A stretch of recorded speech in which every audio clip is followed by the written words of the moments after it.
My wife changed the locks while I was at work. I came home to find my clothes in trash bags on the front lawn.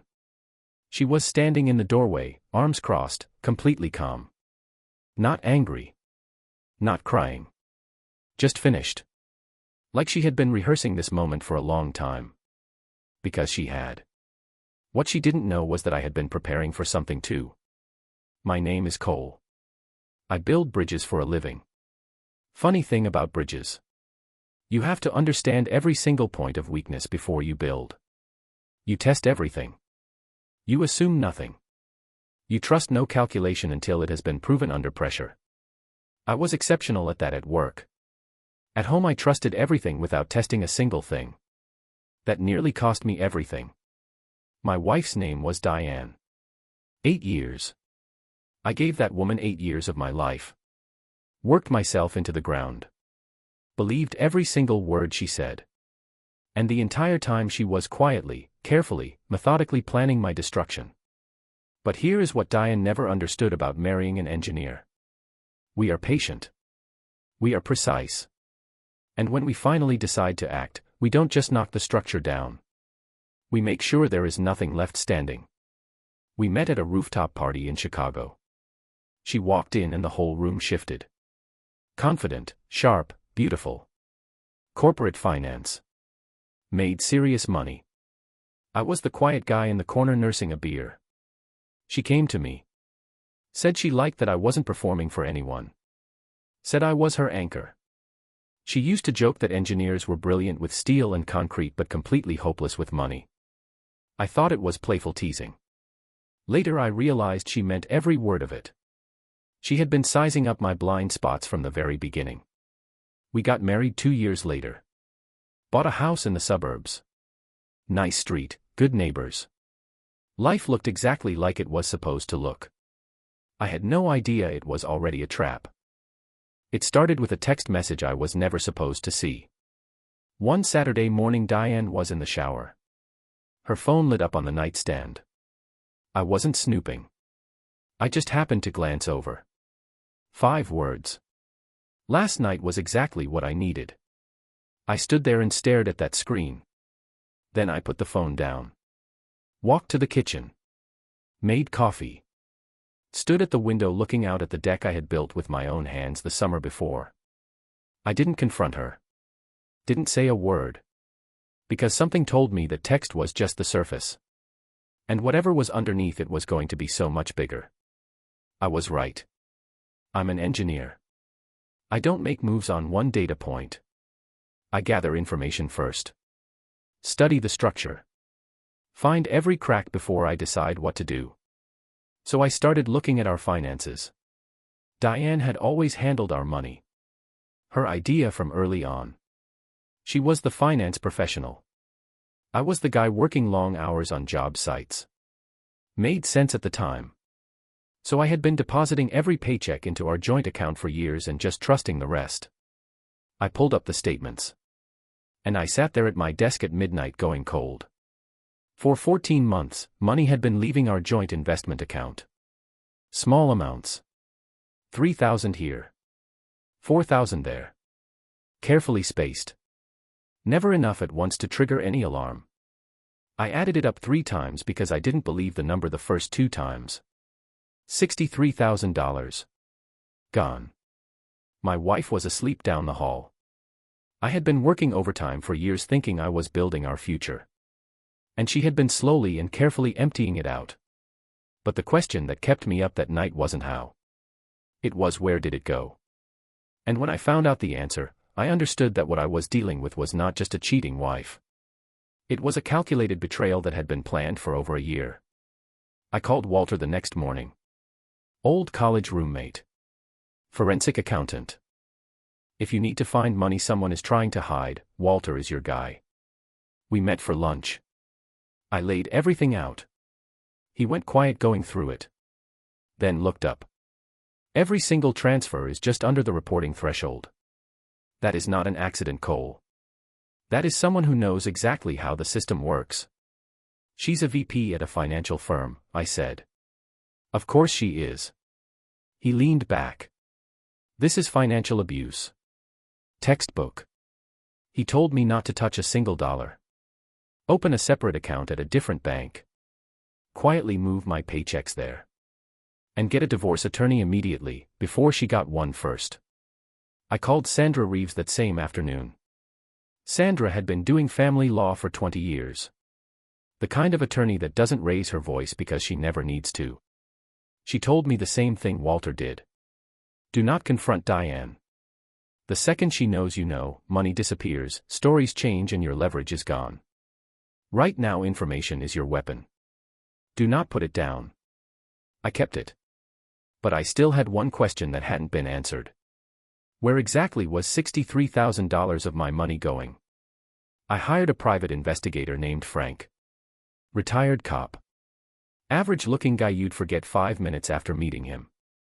That was exactly why he was good at his job. Within 10 days he called me. I've got a name. Preston Haig.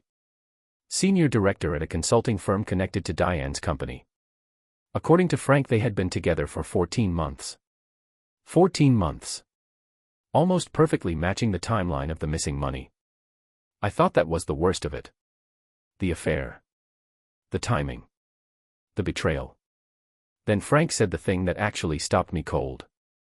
Cole, the account she's been transferring money into. It's not just her account. I said nothing. Preston Haig is on it too. Both names. I sat with that for a long moment. $63,000 that I had earned. Sitting in a joint account between my wife and her boyfriend. They were not just having an affair behind my back. They were building an entire future with my money while I worked overtime thinking I was taking care of my family. And they were completely certain I had no clue. That confidence was the biggest mistake they ever made. For months after the text message I first saw on her phone, Sandra called. Cole. We're ready. How do you want to do this? Do you want to confront her or let the papers land first? I thought about Diane. About every dinner where she smiled at me. Every time she told me I was terrible with spreadsheets and laughed. Every paycheck I handed over without a second thought while she quietly moved it to a man I had never met. Let the papers do it, I said. We served her on a Wednesday morning. I was at my office. Calm. Working. 11 minutes later my phone rang. Her voice was different. Tight.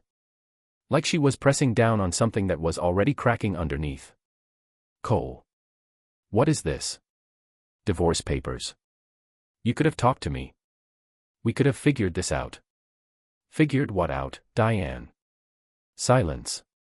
The $63,000. The account with Preston's name on it. She didn't speak for a long time. When she did, her voice was almost unrecognizable. How long have you known? Long enough, I said. Get yourself a good attorney.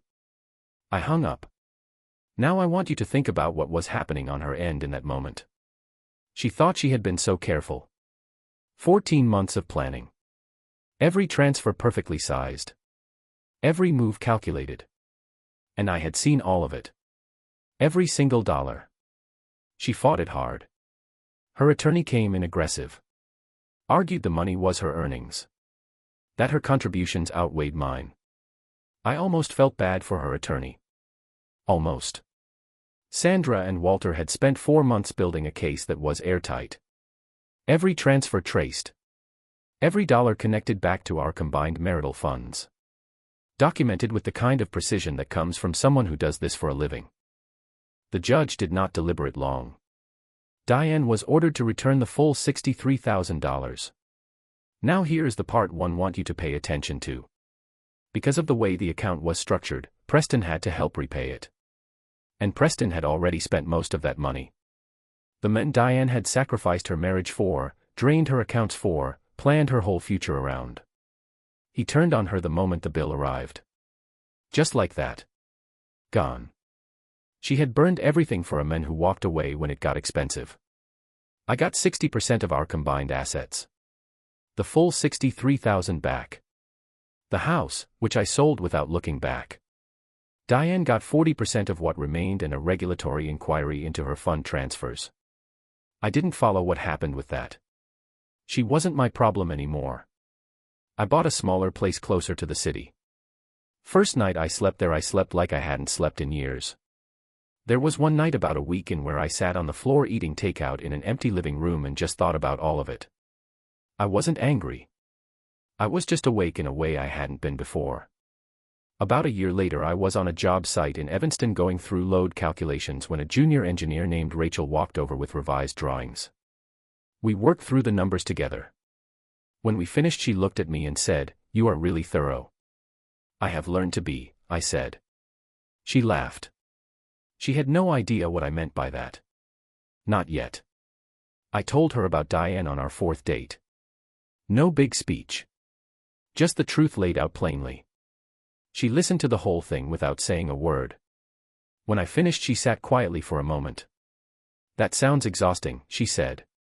It was. But I'm not angry about it anymore. Why not? Because I was sleepwalking before. Trusting without looking. Working without paying attention. I don't do that anymore. I know who I am now in a way I didn't before. She looked at me for a long moment. "That's actually kind of remarkable," she said. When things got serious I showed her the deed to my place. She looked confused. "Why are you showing me this?" "Because if we ever buy something together, both names go on everything. The deed. The mortgage. Every account. Equal. That is not negotiable for me. I needed you to know that before we went any further." She looked at the paper. Then back at me. "Cole. I would never do what she did. I know that. This is not about whether I trust you. It's about who I am now. I read everything. I sign nothing I don't understand. I check everything. I needed you to know that up front." She was quiet. Then she said something I have thought about many times since. "The fact that you still showed up and let someone in after all that. That's not weakness. That's actually the bravest thing you've told me tonight." We got married the following October. Small wedding. Just the people who actually mattered. 3 months later we bought our first house together. Both names on every single page. I read every line. Every word. Not because I was scared. Because that is who I am now.